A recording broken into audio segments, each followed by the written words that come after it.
Okay, so we're going to use the Moira knife to make a tent peg. First thing we want to do is we're just going to not sharpen but put a point on one end, and as you can see we're just slowly going around, full hand grip, taking little pieces away each time. Aim for an edge and run the knife across the piece of wood. Don't try and push it through. We don't need it vampire stake sharp, just like that.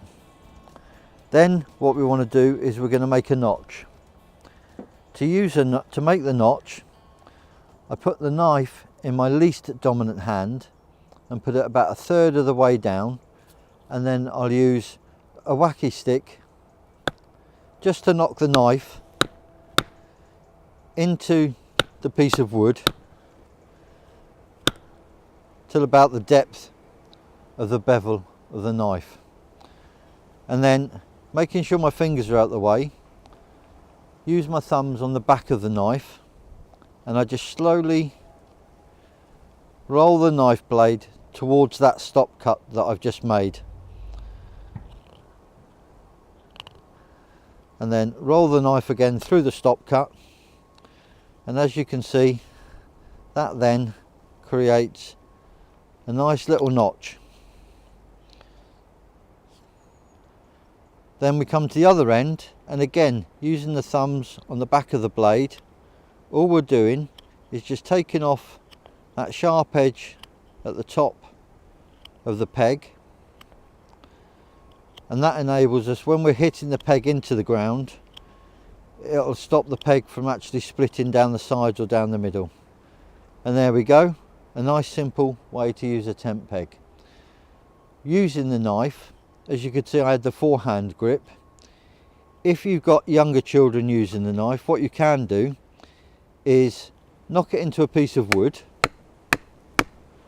and then hold on to the top of the knife, and you can pull the wood across the blade, and as you can see that makes sure the knife doesn't move, so it's adding that element of safety, but you can still sharpen your piece of wood. When you take the knife out, move it backwards and forwards and pull it out away from you, and again once you've finished, the knife goes back in the sheath,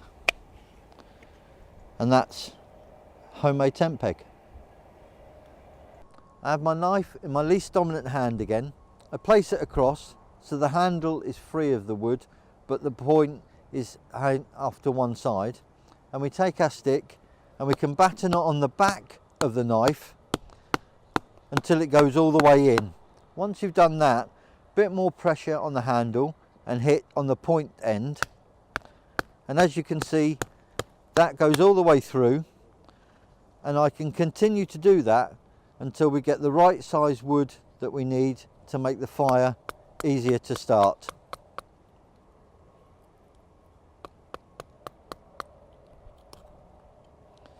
And now you'll find that the processed wood will be a lot easier to light with a match or a lighter than the big log.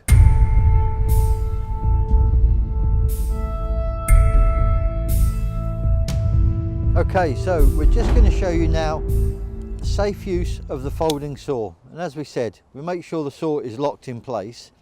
Normally when you start cutting something you would start like this.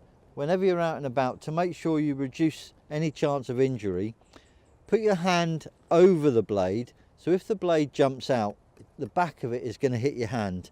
And what you can do, start cutting. It's a little bit awkward, but you start cutting through. Once the blade's safely into the piece of wood, you can then move back to the normal position and cut through to your place. Once you've finished, as always, make sure the blade is seated safely back into the handle. Another option for doing the same sort of thing if you're using or cutting bigger wood, if you're using a bow saw like that, what you can do is you put your hand through the bow saw blade, start cutting until the blade is safely into the piece of wood, and then you can move back again and start cutting all the way through.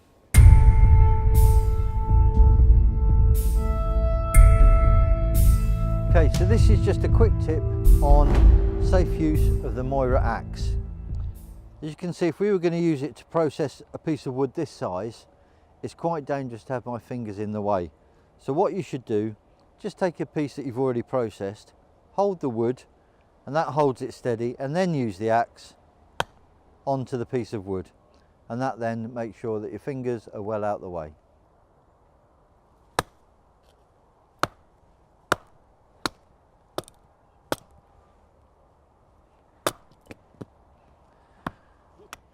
I mean, if you're doing that sort of thing, so if you wanted to light with a match or something, you can get these shavings off like that. It's what they call feather sticking.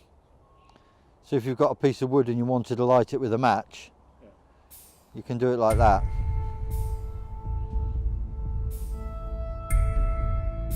You can do this with a knife or an axe, and you've got that then. You can just light that with a match. Nice and easy to do.